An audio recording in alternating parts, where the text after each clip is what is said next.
soal pelarangan makan babi itu sendiri. Saya tahu bahwa mayoritas umat Islam di dunia percaya babi itu haram dimakan. Memang ada perdebatan tentang apakah yang dilarang hanyalah daging babi atau juga seluruh bagian tubuh babi. Tapi terlepas dari itu, saya tahu mayoritas umat Islam percaya babi itu haram. Namun setelah mengatakan itu, kita juga harus tahu bahwa tidak semua umat Islam percaya bahwa babi di masa ini haram dimakan. Salah satu interpretasi bilang bahwa yang diharamkan adalah binatang bernama khinzir. Kata khinzir itulah yang digunakan dalam Al-Quran. Khinzir itu tidak sama dengan babi ternak yang dijadikan makanan saat ini. Khinzir adalah hewan liar yang hidup di gurun Arab di masa Nabi Muhammad hidup dulu.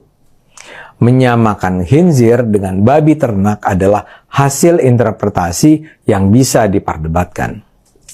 Karena itu kalau khinzir diharamkan, tidak otomatis berarti babi ternak pun diharamkan. Tolong dicatat, saya tidak sedang mempromosikan makan babi ya. Saya tidak makan babi. Tapi ingin saya tekankan, melarang makan babi di saat ini adalah hasil interpretasi juga. Dan kalau ada muslim yang percaya babi ternak itu halal, itu adalah hak sepenuhnya dia. Babi itu tidak tunggal, ada banyak jenis babi. Di luar babi ternak misalnya ada babi kerdil, babi rusa, babi hutan raksasa, ada babi semak Afrika dan lain-lain. Masing-masing jenis babi ini memiliki pola hidup, kesukaan makanan, tingkat kebersihan yang berbeda-beda. Apakah semua babi itu perlu disamakan? Itu pun tergantung pada interpretasi. Baik, kita keluarkan dulu ayat-ayat terkait dengan hewan yang dimaksudkan. Kita ambil 3 saja lah untuk memudahkan. Ada beberapa ayat di Quran. Pertama, kalimat ini pertama kali disebutkan di Quran surah ke-2 Al-Baqarah ayat 183, posisi paling kiri di pertengahan. Innama harrama 'alaikumul maytata wad-dama wa lahmal khinzir. Quran surah ke-2 ayat 173. Nah, ini di mushaf standar di sebelah sini posisinya. Kemudian kedua di Quran surah ke-5 Al-Maidah ayat ketiga, posisi paling kanan pojok sebelah atas. Nih. Ya. Hurrimat 'alaikumul maitatu wad-damu wa lahmul khinzir. Ini. Dan yang ketiga bisa ditemukan juga di Quran surah ke-6. Tadi dibacakan di Imam Maghrib kita, tapi belum sampai ke ayat ini, ayat 145. Posisi paling kanan di pertengahan. Nih. Baik. Pertama, sepakat seluruh ulama bahwa hukum babi itu dihukumi haram. Jelas ya? Dihukumi haram. Ingat babinya gitu kan? Dihukumi haram. Baik memakannya ataupun al-intifa' bihi. Ya, menggunakannya untuk kemanfaatan tertentu. Baik memakannya secara langsung atau menggunakan bagian dari babi, baik minyaknya ataupun misalnya lemaknya atau kulitnya untuk dimanfaatkan dalam hal tertentu. Dulu pernah ada yang menggunakan minyak babi atau lemak babi untuk menjadikan pelumas, cat untuk membuat perahu itu, ya dihaluskan dengan itu. Ya, jadi semua perangkat yang melekat kepada babi maka disifati haram, baik memakannya ataupun penggunaan pemanfaatannya. Sepakat sampai sini? Baik.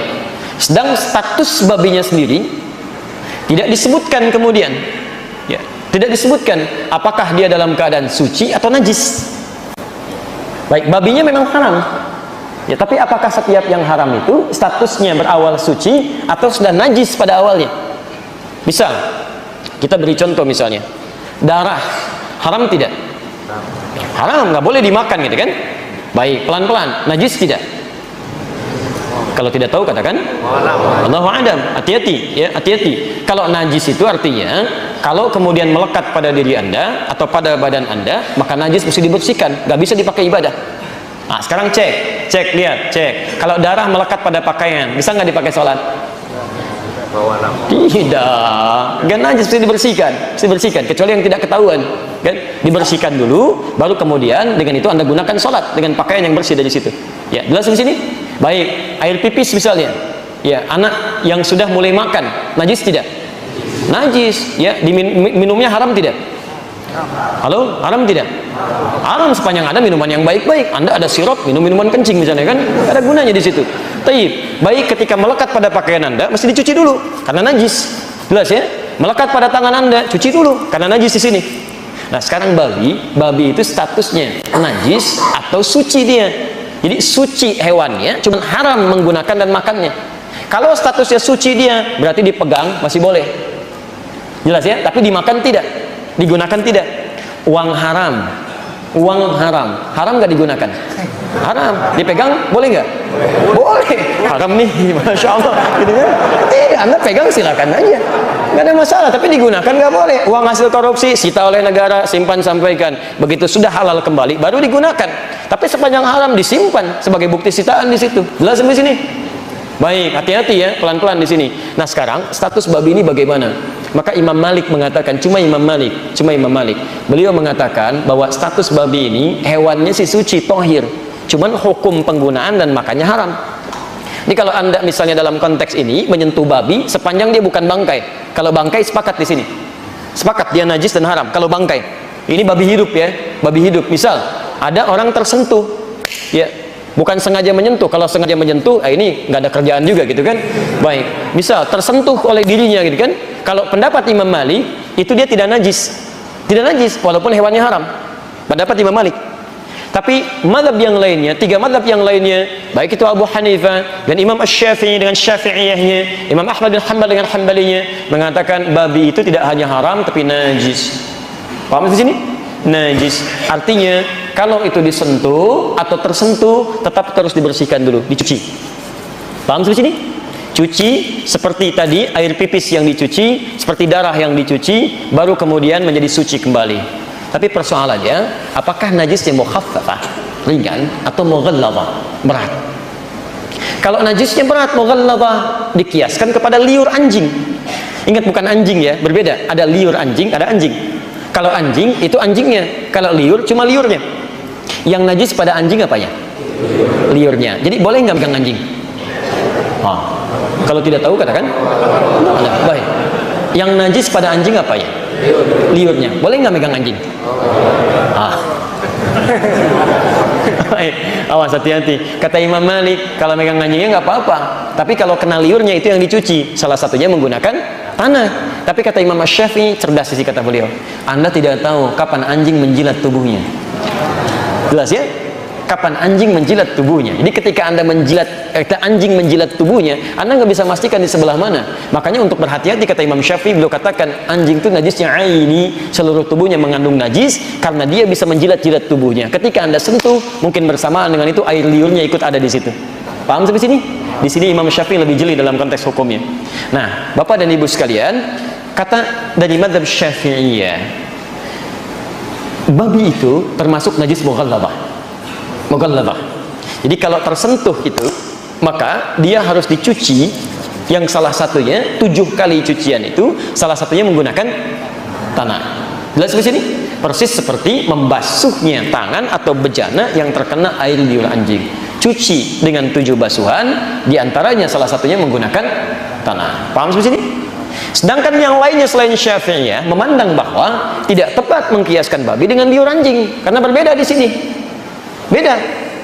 Ya, lihat ketika kias disebutkan ataf di Quran, ataf itu mengikutkan hukum pada sebelumnya. Atafnya babi di Quran tidak pernah diatafkan kepada anjing.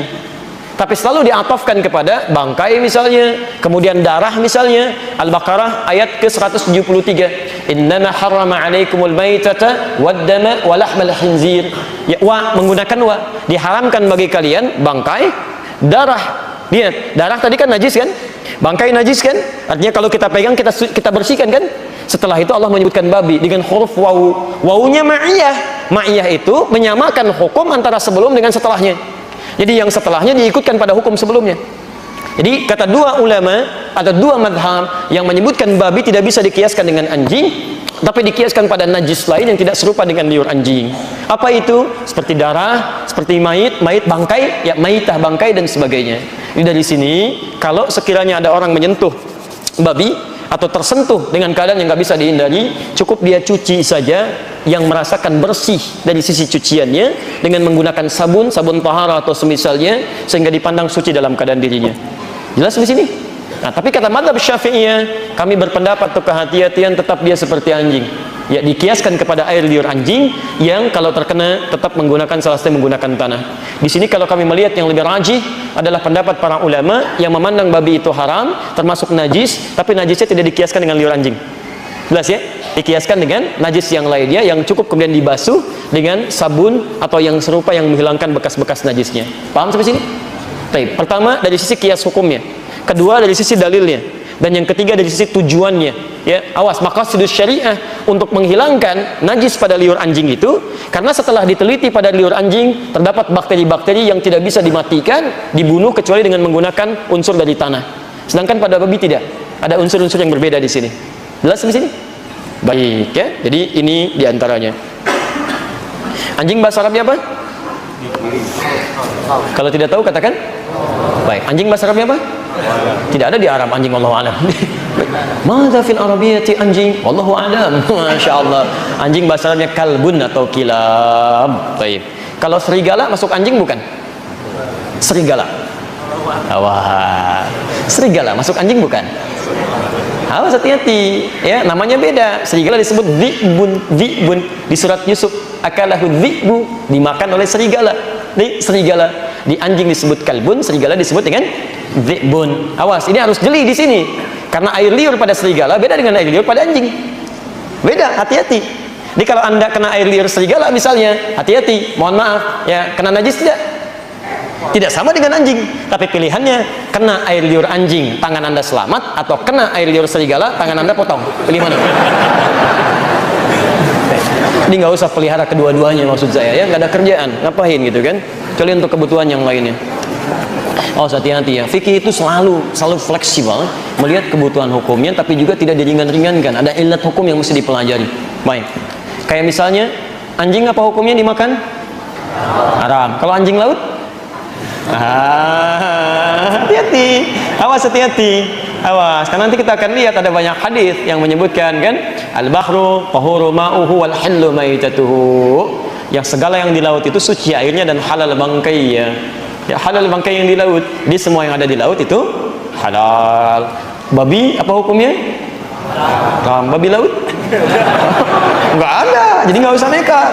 Babi itu haram, bawa ke laut dulu aja. Masya Allah, dilempar ke laut ya. Begitu mati dia sate di situ, tidak, itu tetap haram. Baik ya.